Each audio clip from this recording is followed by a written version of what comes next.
Welcome to Bollywood social India. आज हम एक ऐसे शख्स के बारे में बात करने जा रहे हैं जो हॉरर मूवी का शौकीन है तो इस चेहरे को जरूर देखा होगा। 80 और 90 के दशक के भारत में बनने वाली लगभग हॉरर मूवी फिल्म में ये चेहरा जरूर नज़र आ ही जाता है। ये चेहरा इतना खौफनाक था जो इसे एक दफ़ा देखने के बाद कईयों की रातें की नींद उड़ जाती थी। आज हम इस चेहरे को भूत बनने का कहानी बताएंगे, कुछ ऐसे बात जो शायद आप नहीं जानते होंगे। तो आपसे रिक्वेस्ट है कि इस वीडियो को एंड तक जरूर देखें।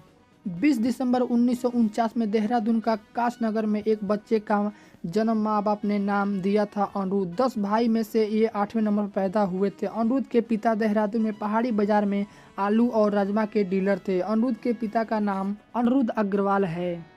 1967 में अनिरुद्ध ने अपने घर के पास मौजूदी आसाराम वैदिक इंटर कॉलेज से ये पास हुए थे। 12वीं पास करने के बाद अनिरुद्ध पहुंचे अपने शहर देहरादून। श्री गुरु राम सिरे BSc की पढ़ाई।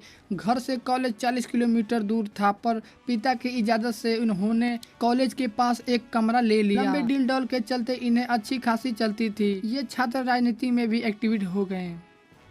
उसी दौरान एक फिल्म शूटिंग करने पहुंचे जितेंद्र और अपर्णा। देहरादून में आए नौजात अनिरुद्ध अपने दोस्तों के साथ जितेंद्र को देखने के लिए उनके होटल पहुंचे तो वहां पे जबरदस्त भीड़ लगी हुई थी। उसी भीड़ को देखकर अनिरुद्ध ने फैसला किया कि वो भी अपने जीवन में कुछ ऐसा ही करेंगे कि उन्हें लोग देखने के लिए भीड़ लगाएंगे। फिल्मों का शौक इन्हें बचपन से ही था और जितेंद्र प्रति लोग की दीवानगी देखकर फिल्मों का शौक दीवानगी में बदलने लगा। अनिरुद्ध ने फैसला किया कि हीरो बनेंगे, लेकिन इनके पिता सख्त थे। जानते थे कि अगर पिताजी को बात कहेंगे तो बेहद डांट पड़ेगी और मार भी पड़ सकती है, इसीलिए दिल में छुपाकर सही वक्त का इंतजार कर रहे थे। अनिरुद्ध ने स्कूल में होने वाले प्रोग्राम में हिस्सा लेना चालू कर दिया, नाटकों में भाग लेना, लेकिन उसी दौरान इनका सिलेक्शन रुड़की इंजीनियर कॉलेज से हो गया था। वो कॉलेज ITI के नाम से जाना जाता है। अनिरुद्ध ने इंजीनियरिंग करने के रुड़की आ गए। यहाँ भी उन्होंने एक्स्ट्रा एक्टिविटी लेना नहीं छोड़े। रुड़की में पहले साल तो आसानी से गुजर गई, लेकिन दूसरे साल मुसीबत आ गई। सप्लीमेंट के रूप में इंजीनियरिंग सेकेंड ईयर में सप्लीमेंट्री से आने से अनिरुद्ध को काफ़ी झटका लगा। उन्होंने कॉलेज से छुट्टी अपील की, ये कहते हुए कि आगे के लिए पढ़ाई के लिए पैसा नहीं है। कॉलेज से इन्हें छुट्टी दे दी गई, लेकिन घर जाने की वजह सीधा पहुंचे वो मुंबई दादर स्टेशन पर। और वैसे जैसे इन्होंने पुराने पर्चे का घर ढूंढा जो देहरादून में इनके पास रहा करते थे। कुछ दिनों के बाद रहने के अनिरुद्ध पहुंच गए अपने बड़े भाई के दोस्त के घर। इस वक्त के दौरान अनिरुद्ध के घर वाले जानते थे कि इनका लड़का कॉलेज से भाग गया है, सो अनिरुद्ध ने घर छोड़ दिया और एक गेस्ट हाउस में आकर रहने लगे। लेकिन कुछ दिनों के बाद जब सारे पैसे खत्म हो गए तो अनिरुद्ध को गेस्ट हाउस भी छोड़ देनी पड़ी। इन्हें जरा भी इस बात का पता नहीं था अनिरुद्ध फेल हो चुके हैं। उधर मुंबई में अनिरुद्ध अपने दोस्त के भाई के घर रहते रहते बोर हो गए थे और शर्मिंदा भी आने लगी थी। अनिरुद्ध बड़ी मुसीबत में आ गए। न तो इनके पास खाने के लिए कुछ था और ना ही कुछ इनके पास रहने के लिए जगह था। रात भर वह भूखे पेट गुजारी, लेकिन एक दिन उस स्टेशन पर अनिरुद्ध को नजर आया अपने कॉलेज का सीनियर। तुरंत उसके पास पहुंच गए। उस सीनियर ने अनिरुद्ध की हालत देखी और तो समझ गया कि माजरा क्या है। उसने तुरंत इनकी टिकट खरीदी और वो अनिरुद्ध को साथ अपने घर मेरठ ले आया। मेरठ में लाकर अनिरुद्ध को नहलाया धुलाया, खाना खिलाया और सुबह फिर उनको देहरादून भेज दिया। देहरादून तो आ गए, लेकिन फिर भी फिल्मों में काम करने की दीवानगी सिर पर छाई हुई थी। अनिरुद्ध ने अब की बार कुछ थोड़ी अलग तरह की तैयारी करनी शुरू कर दी। अनिरुद्ध ने फौड़े फिल्म में अप्लाई किया था। इनका इंटरव्यू और ऑडिशन मुंबई में हुआ था। फौड़े फिल्म के लिए हो गया, लेकिन परेशानी अभी तक खत्म नहीं हुई थी।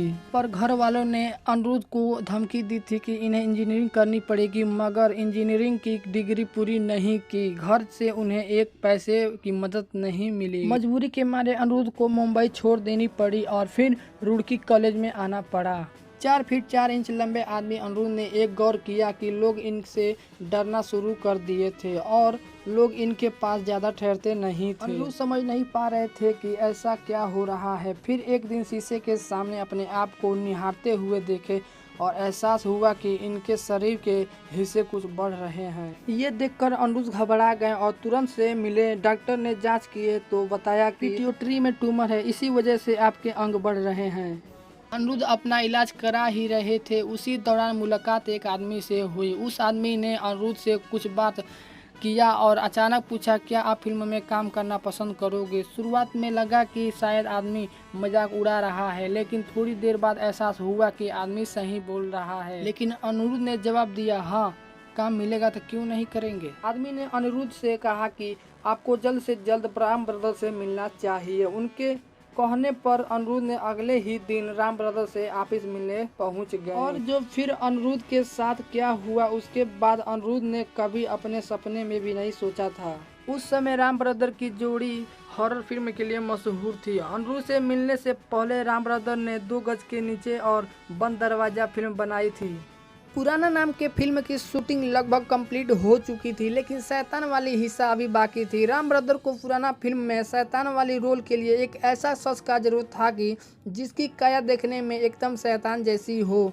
इस बीच अनिरुद्ध ने ऑफिस पहुंच गए और राम ब्रदर ने अनिरुद्ध को देखा तो खुशी के मारे पागल हो गए। पुराना मंदिर शैतान वाली सीन के लिए भयानक चेहरे वाला तलाश में वो कई दिनों से लगभग हार मानने वाले थे। अनिरुद्ध को देखते ही यकीन आ गया कि उनकी तलाश खत्म हो गई। पुराना मंदिर आखिरकार 1984 में रिलीज हो गई और ये सुपर हिट साबित रहा। उस फिल्म में अनिरुद्ध को शैतानी नाम सामरी था और ये किरदार लोगों को बेहतरीन पसंद आया। कैरेक्टर इतने मशहूर हुआ था कि इनको सेंटर में रखते हुए राम ब्रदर सामरी नाम के एक और फिल्म रिलीज करवा दी और उसके बाद इनको फिल्मों की लाइन लग गई। तो दोस्तों, ये रहा अनिरुद्ध की कहानी। अगर आप लोगों को पसंद आए तो हमारे वीडियो को लाइक शेयर कमेंट जरूर करें और अपना कीमती समय देने के लिए धन्यवाद। मिलते हैं अगले वीडियो में, तब तक के लिए बाय।